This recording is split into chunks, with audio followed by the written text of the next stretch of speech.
తాకట్లో ఉన్న మీ బంగారాన్ని విడిపించి ఆ రోజు ఆన్లైన్ రేటుకి కొంటాం. Sharma gold company.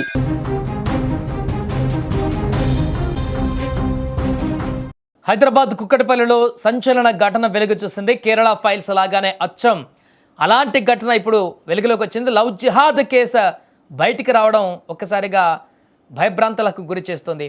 హైదరాబాద్కి చెందినటువంటి ఒక అమ్మాయిని, ఆ అమ్మాయికి ఉన్నటువంటి ఒక షాప్ను అద్దెకు తీసుకోవడానికి వచ్చినటువంటి నవాజ్ అనేటువంటి వ్యక్తి గతంలో ఆ షాపును కూడా అద్దెకు తీసుకున్నాడు. అయితే అద్దెకు తీసుకున్న తర్వాత ఆ యొక్క నవాజ్ ఈ యొక్క షాప్ అద్దెకి ఇచ్చినటువంటి ఈ అమ్మాయికి పరిచయం పెరిగింది. షాప్ అద్దెకి తీసుకున్న తర్వాత ఆ పరిచయం కాస్త లవ్ ట్రాక్గా మారింది. అనంతరం ఆ అమ్మాయిని ట్రాప్ చేసి అతను నేను మతం కూడా మారిపోయాను, నేను నా పేరు నవదుర్గగా మార్చుకున్నానంటూ ఆ యొక్క అమ్మాయిని పూర్తిగా నమ్మించేటువంటి ప్రయత్నం చేసి తను కూడా హిందూ మతంలోకి మారినట్టుగా చిత్రీకరించి 2025 జూన్లో ఆ టైంలో వివాహం కూడా చేసుకున్నాడు ఆ అమ్మాయి. కుక్కటిపల్లి నుంచి పంజాగుట్ట కూడా మకాం మార్చారు. అదే రోజు ఫస్ట్ నైట్ కూడా ప్లాన్ చేశారంట. అతని సోదరులు, స్నేహితులు ఇలా నలుగురు పార్టీ అని పేరుతో ఇంట్లోకి పిలిచి ఆ అమ్మాయి పైన అఘాయిత్యానికి పాల్పడ్డారంటూ కూడా ఇప్పుడు తన ఆరోపణ చేస్తుంది. అమ్మాయికి మత్తుమందు ఇచ్చి అందరూ అత్యాచారం చేశారంటూ కూడా బాధితురాలు తాజాగా కుక్కట్పల్లి పోలీసులకు ఫిర్యాదు చేయడంతో ఈ ఘటన వెలుగులోకి వచ్చింది. పెళ్లి అనంతరం అమ్మాయికి సంబంధించినటువంటి ఫ్లాట్ కానీ బంగారంతో పాటు తన పేరు మీద భారీగా లోన్లు కూడా తీసుకొని ఇప్పుడు ఉడాయించినట్టుగా చెప్తున్నామే. నవాజ్ హవాలా డబ్బులను ఇతర రాష్ట్రాలకు పంపించేవాడంటూ కూడా బాధితురాలు పోలీసులకు ఫిర్యాదు చేసింది. దీంతో కుక్కట్పల్లి పోలీసులు ఇప్పుడు అమ్మాయిని మోసం చేసి పెళ్లి చేసుకోవడం, హవాలా డబ్బుల వ్యాపారం పైన కేసు నమోదు చేసి దర్యాప్తు చేస్తున్నారు.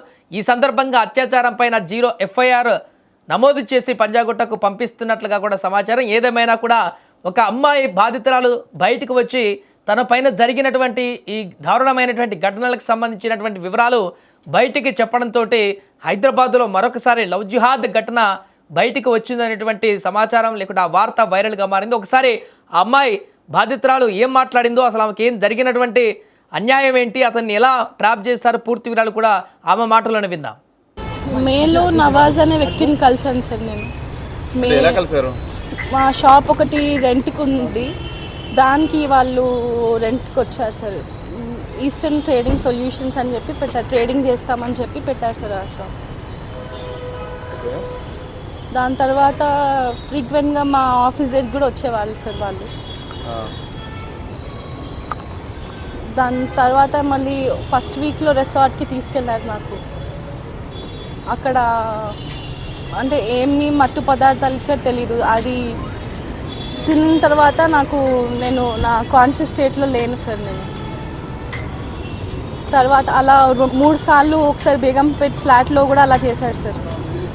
నన్ను చేశారు సార్ వాళ్ళు. ఎవరెవరు? వాళ్ళ తమ్ముళ్ళు మున్నావర్, షారుఖ్, ఇస్మాయిల్, వాళ్ళ ఫ్రెండ్ లీలాఫ్ అని చెప్పి అతను, నవాజ్. వాళ్ళ ఫ్యామిలీ అంటే ఫస్ట్ నాకు పరిచయం అయినప్పుడు కన్వర్ట్ అయ్యానని చెప్పి సర్టిఫికేట్ చూపించారు సార్ నాకు. నవదుర్గా అని చేంజ్ చేయాలని చెప్పారు. తర్వాత మా మమ్మీకి కూడా అలానే ఒప్పించారు వాళ్ళు. మా ఫాదర్ లేరు సార్ మాకు. వాళ్ళు ఫస్ట్ వీక్లోనే రిసార్ట్కి తీసుకెళ్ళి అతను మా ఫ్యామిలీ వస్తున్నారు అక్కడికి, మనం మన ఫ్యామిలీని కలుద్దామని చెప్పి తీసుకెళ్ళారు. కానీ అక్కడ చూస్తే ఎవరు రాలేదు సార్. తీశారు సార్. అంటే ఆ రోజు నెక్స్ట్ డే మార్నింగ్ చూపించాడు నాకు, నా ఫొటోస్ చూపించి నేను నిన్ను తప్ప ఎవరిని పెళ్లి చేసుకుని నువ్వు ఏమైనా చేసుకుంటే కూడా ఇవన్నీ బయట పెడతానని చెప్పి